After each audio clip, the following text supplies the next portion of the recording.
Welcome to Class 2. In this first lesson within Class 2, we're going to be talking about how to extend what you know. That is, as you're doing your search, Google will give you help to sort of understand the topics and areas around what it is you're actually seeking. Often people don't know exactly how to hone in, how to center, how to find exactly the target for their search. They know vaguely. And these extension techniques will give you ways to see in the periphery to get other ideas about what to do. Let me show you what I mean. Here, we've done the search for Sagittaria.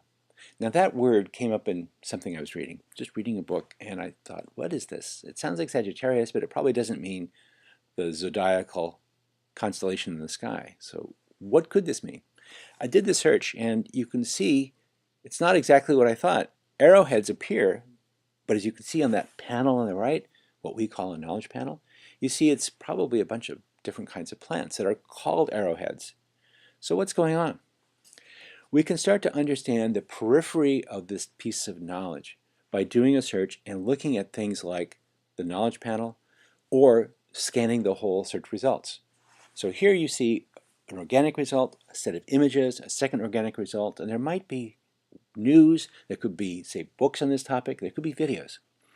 So what I want you to do is when you do a search, don't just look at the top result and be done, but scan the whole results and start to understand the scope, the space of the concept you're actually trying to understand.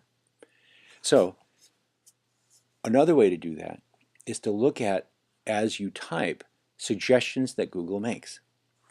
Here, as I was typing Sagittaria, a bunch of suggestions appeared below the type-in point on the search. This is often a way to get a sense for what other kinds of terms you should be thinking about and other concepts. So see here, Sagittaria, well, Sagittaria latifolia, Sagittarius subulata, Sagittaria lancifolia.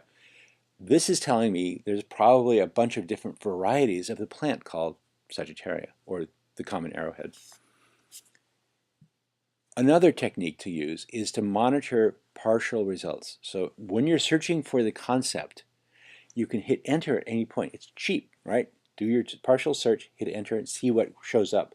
Then continue typing. That will allow you to sort of see the broad space and then drive towards the thing you're really looking for.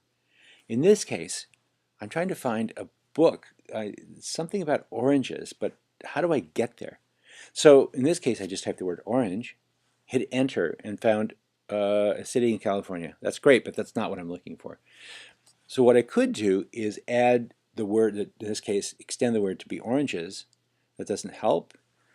But if I add the term oranges and book, now I've got exactly what it is I'm looking for. The nice thing about this is the cost of doing incremental searches as you are searching, just by hitting enter, costs you nothing. But often the journey is its own reward, and you'll learn a lot in the process. Let me show this to you live. So here, again, if we start with Sagittaria, I'm going to now say I want to look for that oranges book. Now watch what happens. I'm going to type orange. Now you can see all kinds of suggestions below that point. Oranges is the first suggestion, book, theory, and so on. So I'm going to say just search for orange.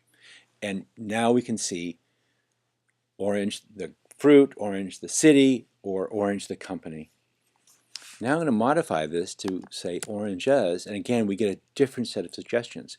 Here we see other books, and we see suggestions for oranges for Christmas, or oranges in Spanish.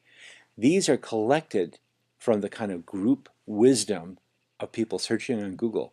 So when people search for oranges, they're not just searching for the fruit, they're also searching for books, they're searching for recipes, they're searching for other kinds of ideas around the space of oranges.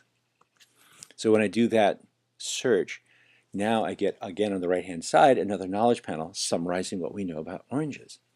Now that's great, but remember I saw that suggestion about book, but so when I do the book completion of the search, you can see, oh, there's the book by John McPhee and other things. So I'm going to just hit enter there, and this is exactly the result I was looking for.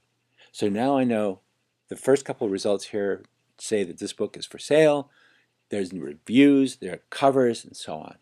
So what we've got here is the ability to explore entire space by doing partial completions, partial searches, and by watching suggestions as they're filled in. Another trick you can use is to search for the inset block called searches related to whatever your search was. In this case, this is a longer and persistent version of the suggestions as you type. Suggestions as you type are great, but they're not very long. This section here, which will appear in the search results page, in this case, it gives me a much broader set of options, other searches that other people have done. Now what I'd like you to do is go ahead and use some of these techniques in the next activity. Use what you learn in order to go broad and then focus in on exactly the thing you're looking for.